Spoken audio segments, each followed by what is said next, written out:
En Éthiopie, le Premier ministre a annoncé la prise de la capitale du Tigré par l'armée fédérale éthiopienne. Est-ce donc la fin de ce conflit? Que cache réellement cette guerre? Élément de réponse dans cet élément de Patrick Nzobokale.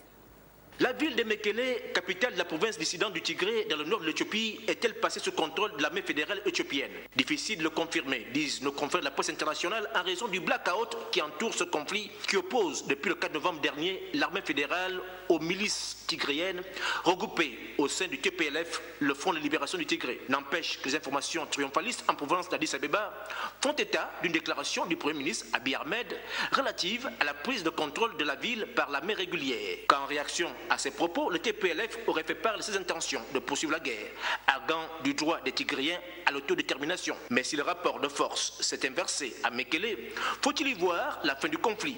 Beaucoup en doutent, qui voient dans ce repli un recul stratégique du TPLF destiné à préparer une riposte dans le maquis. Quoi qu'il en soit, les propos tigréens sont plutôt sérieux par les humanitaires. La fin du conflit annoncé par le Premier ministre éthiopien peut-elle favoriser l'ouverture d'un dialogue? Beaucoup le souhaitent.